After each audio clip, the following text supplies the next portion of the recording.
walaupun dia bukan beragama Islam tau. Betul. Dia Kristian, tetapi di Indonesia tak kisahlah apa agama sekalipun, apa kaum, suku kaum sekalipun, tapi kalau bab melayan tetamu, mereka sangat-sangat baik.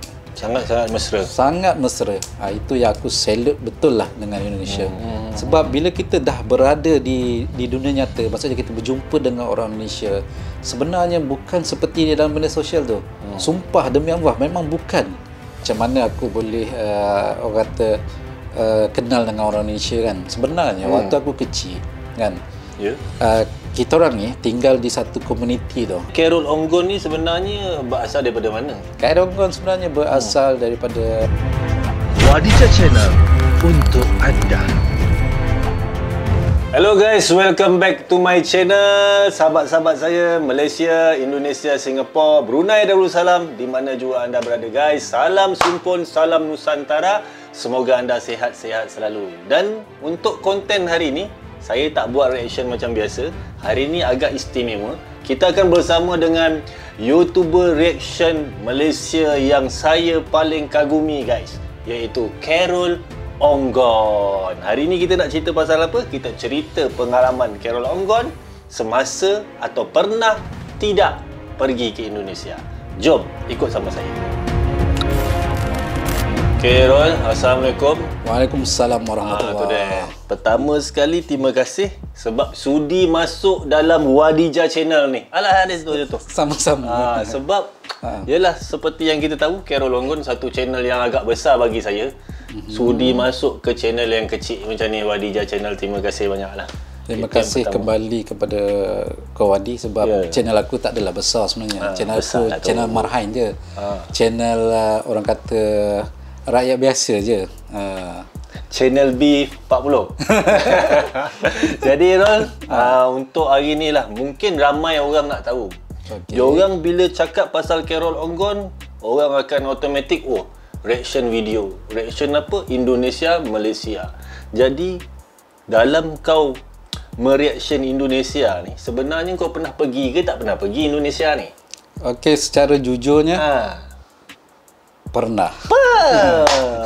Mantap. Kat mana? Indonesia kat mana tu? Medan, Brastagi dan juga Danau Toba. Seperti yang kau pernah pergilah. Jadi kalau orang Malaysia, Medan ni memang jadi pilihan juga Betul. Medan ni antara tempat wisata yang paling banyak dipromosikan. Disuggestkan. Betul. Sebab waktu tu kebetulan tiket AirAsia murah tau. Kalau tak silap pergi dah balik dalam RM100 je. Murah sangat tau. Asalnya berlima nak pergi tu, tapi yang seorang ni mak tak bagi pergilah, yang ni sakit lah, apa semualah, macam-macam alasan lah. Tinggal 2 orang je, aku dengan kawan aku. Jadi RM100 tu memang sangat murah. Sangat murah. Sebab kalau naik bas pun, Melaka pergi Kuala Lumpur RM40. Betul. Itu naik bas. Ini pergi naik kapal terbang, pergi ke Indonesia. Sangat-sangat best. Selain Medan, ada tempat lain? Itulah tadi, Brastagi dan Danau Toba, itu je. Mana Jakarta masih lagi, semua belum sampai belum lah. Belum lagi. InsyaAllah kalau ada rezeki kita sama-sama pergi lah. InsyaAllah. Sebab aku punya orang kata impian, aku nak pergi Bandung. Betul. Nak pergi Padang, nak pergi Pontianak. Dan suatu hari nanti kalau lah ada rezeki dah panjang umur kata, nak pergi melawat ibu kota baru Indonesia, Nusantara. Kalau kau nak pergi Nusantara, tapi kalau orang tanya aku lah, Indonesia nak pergi mana? Aku nak pergi Lombok, nak pergi tu Circuit Mandalika, nak tengok MotoGP. Sebab tempat tu baru kan. Betul-betul. Okay, Rol. Pertama kali jejakkan kaki ke Indonesia, apa perasaan? Ini soalan ni memang cukup bagus. Sebab apa? Sebab aku selalu bertanya soalan ni pada orang. Dan hari ni orang tanya soalan tu kat aku kan. Apa perasaan? Pada peringkat awalnya kan, sebelum aku nak berangkat ke Indonesia tu, dia ada macam-macam yang aku fikirkan lah pasal Indonesia ni. Di antaranya sebenarnya perasaan aku berbaur, bercampur-campur lah. Takut pun ada, happy pun ada. Happy tu maksudnya senang lah, senang, gembira. Tapi itulah, bila dalam keadaan macam tu sebab kita terpengaruh dengan media sosial tau. Sebab waktu tu sebelum aku nak pergi sana kan kita Google dulu, kita cari info dekat internet. So tengok komen-komen netizen semua kan. Komen-komennya okey, tempatnya indah betul, tapi komen yang orang Malaysia dengan Indonesia tu, maksud aku, ada yang macam orang kata bergaduh semua. Jadi kita rasa macam boleh ke ni pergi Indonesia ni, macam mana ni, macam mana orang sana terima kita orang Malaysia macam tu. Betul. Jadi tanggapan kau pertama sekali, first impression, ada rasa takut, ada rasa happy. Takut tu macam bila dah terpengaruh dengan media sosial tentang kita Malaysia Indonesia selalu bercakaran. Lebih-lebih lagi masa sukan. Betul. Sukan selalu kita bercakaran pada media sosial lah. Tapi pada dasarnya sebenarnya kita ni tak ada masalah pun. Betul, memang Malaysia tak ada dengan masalah. Indonesia Langsung tak ada masalah. Jadi bila dah sampai sana, adakah benda yang kau fikirkan tu terjadi ataupun macam mana? Sama sekali tak ada. Memang sama sekali tak ada. Sampai sana aman damai. Itulah dia. Disambut dengan baik. Lepas tu senang nak berkomunikasi, mudah faham. Walaupun aku first time aku jejakkan kaki di Indonesia, tapi aku rasa macam bestnya tempat ni. Macam kau rasa macam macam mana cakap rasa macam kau tu berasal dari sana tau. Walaupun kau sebenarnya asal daripada Malaysia, tapi sebabkan seolah macam kau melawat kampung kau sendiri sebenarnya. Sebab bahasa tu menyebabkan kau rasa macam dekat tau. Satu lagi mungkin sebab kita dah biasa dengan orang-orang Indonesia ni. Sebab walaupun kita tak sampai sana, diorang ada bekerja kat sini. Kadang-kadang kita jumpa kat supermarket. Itu soalan yang sangat bagus. Bukan soalan bagus, cerita yang sangat bagus. Sebenarnya mengenai Indonesia ni pun aku ada cerita sebenarnya. Apa cerita tu? Macam mana aku boleh orang kata kenal dengan orang Indonesia kan. Sebenarnya waktu aku kecil kan, kita orang ni tinggal di satu komuniti tu. Kami ni sebelah petangnya, waktu sekolah rendah sebelah petangnya kita orang pergi belajar agama tau, agama Islam lah. Mengaji. Yang bestnya, ustaz yang mengajar tu ada 2 orang berasal daripada Jawa, tanah Jawa. Oh, itu dia. Semenjak kecil lagi. Itulah pertama kali kau lihat orang Indonesia. Betul. First time Bahkan mak aku sendiri lah, mak aku seorang qori. Qori kalau dalam bahasa biasanya panggil pembaca Quran lah, pertandingan Quran lah. Yang mengajar Tarannum sebenarnya pun ustaz yang sama juga, Ustaz Kiai Abdul Razak daripada tanah Jawa. Itu aku ingat. Itulah dia sebenarnya permulaan dia bagaimana aku macam mula mengenali orang Indonesia waktu tu. Jadi lama ke duduk ataupun berguru dengan ustaz tadi tu? Daripada umur berapa sampai umur berapa? Daripada umur darjah 3 berapa? 9 tahun. 9 tahun sampai 12 tahun. Jadi 3 tahun juga lah. Sampai 15 tahun. Lepas tu ustaz tu pindah ke dia balik Indonesia ke macam mana? Tak, ustaz tu masih lagi di situ, cuma aku yang berpindah. So aku berpindah pergi Kuching dengan ikut mak ayah. Lepas tu aku bekerja di Kuala Lumpur. Terputus hubungan lah, tapi rasanya mak dengan ayah aku masih ada lagi lah simpang gambar tu. Kalau benar-benarnya Khairul Onggon ni sebenarnya berasal daripada mana? Khairul Onggon siapa Khairul Onggon itu dia. Khairul Onggon sebenarnya berasal daripada Serian, Sarawak. Sarawak.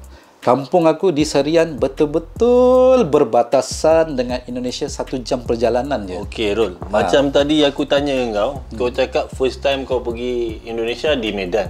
Sedangkan kau di Serian berbatasan dengan Indonesia, tak pernah masuk? Tak pernah masuk. Sebab waktu tu kita tak tahu macam mana nak masuk. Cara dia duit pun tak ada kan. So bila kita dah besar, kita dah berhijrah, kita bekerja di Semenanjung, di KL.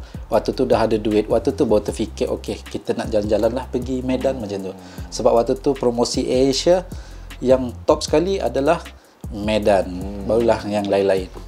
Jadi kalau ada kesempatan, kita pergilah sama-sama esok. InsyaAllah. Sebab Medan ni bagi aku memang satu bandar yang orang kata boleh buka minda fikiran kita sebenarnya. Sebab kita nampak sendiri macam mana keadaan kat sana. Memang beda sangat. waktu sampai di Medan. Apa yang paling orang cakap yang ada kat situ tapi tak ada kat negara kita? Apa yang kau nampak kat Medan? Yang ada kat situ tapi tak ada kat negara kita? Apa ya? Pengalaman atau apa benda yang unik ke? Macam tu. Yang tu aku pun tak tahu nak jawab macam mana, tapi yang pastinya waktu aku pertama kali menjejakkan kaki di Medan, naik taksi Bluebird, taksi warna biru tu waktu tu. Semasa dalam perjalanan nak ke hotel, nama Hotel Semarak. Yang pertama sekali yang aku kaget, yang aku terkejut kan, aku tengok pemandangan tu tau. Jalan raya tu. Ramai orang, kenderaan banyak dengan traffic jam. Macet lah kalau orang Malaysia panggil kan. Memang orang cakap, memang beza lah, berbeza sangat dengan kita punya di sini kan. Mungkin di setengah tempat di Kuala Lumpur pun ada macet, ada jam. Tapi di Medan ni, dia macam unik dia. Dalam keadaan jam, dalam keadaan sibuk tu, dengan student yang melintas jalan, pelajar-pelajarnya ramai, semua kan. Jadi satu pemandangan yang luar biasa lah bagi aku. Okey, jadi bila Carol Onggon cerita pasal tu, saya pun terfikir juga, sebab masa tu bila sampai di Medan memang diorang banyak gunakan horn kan. Betul. Kalau betul, baru teringat. Betul-betul kita tengok. Sebab kalau kat Malaysia sepanjang jalan pen kan. Sebab kalau kat Malaysia kalau pakai horn ni orang marah. Kita on tin. Oi, sabarlah. Macam tu kan. Tapi di Medan horn tu satu benda yang kena guna. Betul. Sebab dia tin. Dia sebenarnya nak bagi tahu tin, aku nak ke kiri, aku nak ke kanan. Tin, mari naik macam tu kan. Kenderaan awam dia. Lagi satu, Indonesia ni dengan Malaysia mungkin dari segi pemakanan atau pemakanan dia mungkin sama. Jadi kalau dekat Indonesia ni, apa yang istimewa kat Medan tu masa tu? Dekat Medan waktu tu, sebab itu adalah kali pertama aku datang kan. So waktu tu kita tak tahu pun apa menu yang ada tau. So waktu tu kita hanya order je makanan, kita pesan je makanan-makanan yang ada di situ. Macam biasa, nasi goreng apa semua. Lebih kurang sama seperti di Malaysia juga. Nasi goreng ayam, nasi goreng memang sama. Waktu tu belum ada jumpa siapa-siapa lagi waktu Medan. Tetapi sewaktu kami nak ke Brastagi, Brastagi, cerita dia bila kena ke Brastagi tu, kita naik satu bus tu macam bus kecil. Yang kalau sini panggil coaster lah. Betul. Kan di sana dia panggil bus. So bus tu dia berhenti di sepanjang jalan ambil orang tau, ambil penumpang. So kita ingat kan dah penuh dah ni. Rupa-rupanya dia ada tangga naik atas. Oh, 2 tingkat? 2 tingkat. Kebanyakan yang diambil tu adalah pelajar-pelajar lah. Dia duduk atas bumbung, bukan 2 tingkat. Dia atas bumbung tu. Jadi macam, wow, kalau kat Malaysia tak boleh macam ni, tapi di Indonesia boleh, tak ada masalah. Betul. Memang satu unik memang culture shock lah orang cakap. Itu memang culture shock. Bukan tu saja.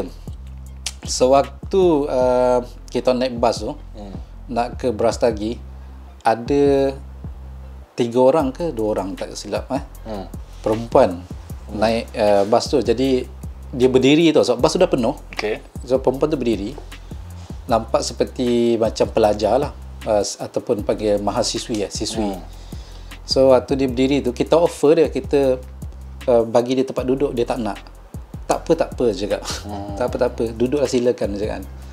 Tapi kita macam suruh jugalah duduk kan. Akhirnya dia duduk, rasanya dia duduk. Dan asbab perkara itu, kita orang jadi kawan. Oh, sampai sekarang? Sampai sekarang. Di Facebook masih ada lagi. Walaupun dah jarang berkontak sekarang tapi masih lagi berkawan. Jadi itulah dia sebenarnya.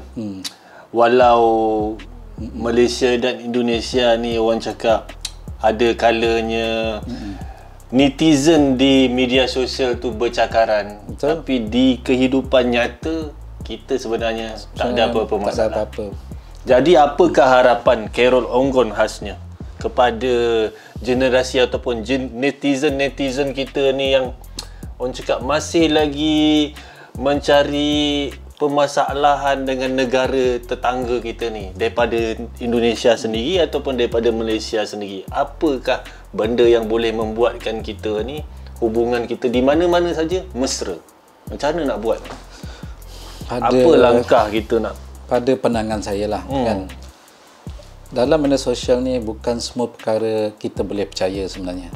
Dan bukan semua perkara kita kena takut ataupun rasa macam tergugat dengan media sosial ni. Sebab kadang-kadang media sosial ni adalah ibarat macam satu bentuk apa istilah yang lebih sesuai, saya pun tak tahu nak sebut, tapi senang cerita, media sosial ni dia seolah macam drama je tau. Benda tu bukan berlaku di dunia nyata. Sebab bila kita dah berada di dunia nyata, maksudnya kita berjumpa dengan orang Malaysia, sebenarnya bukan seperti di dalam media sosial tu. Sumpah demi Allah memang bukan. Betul. Sebab ini berdasarkan pengalaman ikhlas aku lah waktu datang ke Medan, Brastagi dan juga Danau Toba. Bahkan pak polisi di sana pun mesra. Jadi kawan-kawan kita yang di Indonesia khasnya, kalau nak datang Malaysia janganlah takut-takut. Betul. Kami pun tidak pernah nak menyakiti siapa-siapa pun. Betul. Kita akan layan sebaik-baiknya. Betul. Kan? Kalau ada pun sekiranya kalian jumpa orang-orang yang sedemikian, sebenarnya orang-orang itu adalah hanya segelintir je. Sebab di mana-mana pun, bukan hanya di Indonesia ke Malaysia ke Singapura ke, di mana-mana dalam dunia ni kita pasti akan berjumpa dengan orang-orang yang negatif ni.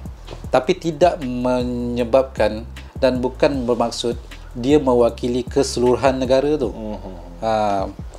Jadi kesimpulannya, kalau kukunya panjang, potonglah kukunya. Jangan potong jarinya. Kita cari persamaan, bukan perbezaan. Itulah tadi guys. Ada sikit lagi. Ada sikit lagi? Ada sikit lagi. Cerita tadi belum habis sebenarnya. Okay, sikit lagi ya. Sikit lagi guys ya. Okey, perempuan yang saya jumpa tadi tu, yang kami jumpa dalam sambungan dia tadi. Ada sambungan sikit. Okay. Sesampainya di Brastagi, dia bertanyakan pada kami dari mana, buat apa datang kat sini. So kita cerita kita datang ni macam liburan aja, cuti-cuti. Begitu kan. So dia kata, mau enggak pergi ke ladang jeruk? Cakap, ladang jeruk, kita pertama kali dengar ladang jeruk kan. Betul. Kalau di Malaysia jeruk tu dalam botol.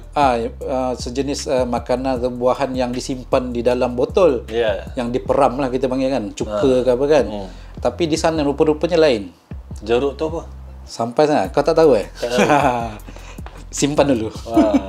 So bila kita bertanya ladang jeruk, ya kebetulan kami ni ada buat, dia macam student atau pelajar yang tengah buat praktikal lah. Bukan praktikal saja. Dia buat macam riset. Latihan industri ke? Riset ni kalau kita sebut research, kajian. Di Ya, sana panggil riset. So dia buat riset tentang ladang jeruk ni lah. Jadi kita pun ikut sampai di tempat ladang jeruk tu, dibuka pagar. Rupanya ladang jeruk tu adalah limau. Limau di sana dipanggil jeruk.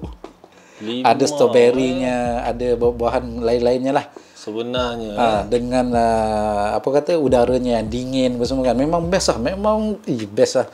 Tak tergambar dengan kata-kata lah. Jadi berapa lama duduk dengan adik tadi tu? Satu hari lah? Hampir sepanjang hari tu kami bercakap, bersembang, berbicara tentang apa yang ada di Brastagi, apa yang menarik di sana. So adik ni, perempuan-perempuan ni banyak membantu sebenarnya. Tapi apa yang cuba saya sampaikan sebenarnya ialah adik ni walaupun dia bukan beragama Islam tau. Betul. Dia Kristian, tetapi di Indonesia tak kisahlah apa agama sekalipun, apa kaum, suku kaum sekalipun, tapi kalau bab melayan tetamu, mereka sangat-sangat baik. Sangat-sangat mesra. Sangat mesra. Itu yang aku salute betul lah dengan Indonesia. Ini bukan rekaan, bukan orang kata dibuat-buat, tapi ini adalah berdasarkan pengalaman saya sendiri guys. Ini adalah apa yang terbuku dan saya fikirkan selama ni. Secara ikhlas saya bagi tahu, memang Indonesia rakyatnya, tak kiralah siapa pun bangsanya, agamanya, mereka semuanya baik-baik guys. Memang melayan kami seperti sudah lama kenal. Macam tu. Bayangkanlah kalau engkau lah jumpa orang luar kan, tiba-tiba orang tu tanya kau macam-macam, tiba-tiba orang luar tu macam rapat dengan kau, apa perasaan kau? Suka? Macam itulah perasaan kita orang. Kan? Padahal kita baru satu hari berjumpa. Baru jumpa dalam bas. Baru jumpa dalam bas. Keluar dari bas, dia tanya kita soalan, lepas tu dia ajak kita bawa pergi jalan-jalan. Dia siap bagi tahu ni kawasan ni ada menarik. Jadi secara tak langsungnya perginya di Medan tu dapat tourist guide percuma. Betul, dapat tourist guide percuma. Lepas tu kebetulan dia ada kenalan yang gratis. Kenalan yang bekerja di hotel. Hotel kata silap dia berasal gitu, Hotel Sibaya International kata silap.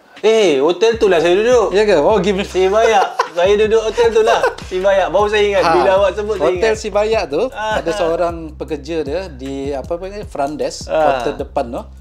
Seorang lelaki, saya lupa nama dia. Itu adalah sahabat kepada perempuan tadi tu. So kita orang duduk kat situ dapat diskaun. Saya baru ingat situlah saya duduk dulu Sibaya, ada kuda kat situ. Dapat diskaun. Lepas tu cerita dia tak habis kat situ je. Besoknya kita orang pergi pasar Brastagi tu yang ada jual buah-buahan apa semua tu kan. Kita orang berjumpa dengan perempuan ni, kita buat macam temu janji, kita minum makan sama-sama. Memang jadi kawan lah, itu sajalah. Memang baik sebab dia baru kenal satu hari dia dah melayan kita. Baru kenal pun dah kena layan macam dah lama kenal kan. Macam tu. Macam jadi baik. Rasa macam terharu lah, memang terharu. Kalau tak keberatan lah, kongsikan nama dia, kata nak tahu nama je. Kalau mana tahu dia menonton ketika ini. Dia ada 3 orang, saya lupa Eunice. Siapa lagi nama tu, lupa lah. Kalau tanya mendadak ni memang lupa lah. Tapi ada, masih berkawan di Facebook lah. Masih berkawan di Facebook. Okey, cakapkan hai pada dia. Hai. Jadi itu saja tuan-tuan, kawan-kawan kita, pengalaman Khairul Onggon di Indonesia. Mungkin ada banyak lagi cerita yang tak diceritakan. Jadi teruslah menonton Khairul Onggon channel. Jangan lupa subscribe, jangan lupa tombol locengnya, dan jangan lupa Wadijah channel. Kita jumpa lagi. Assalamualaikum. Assalamualaikum guys. Bye.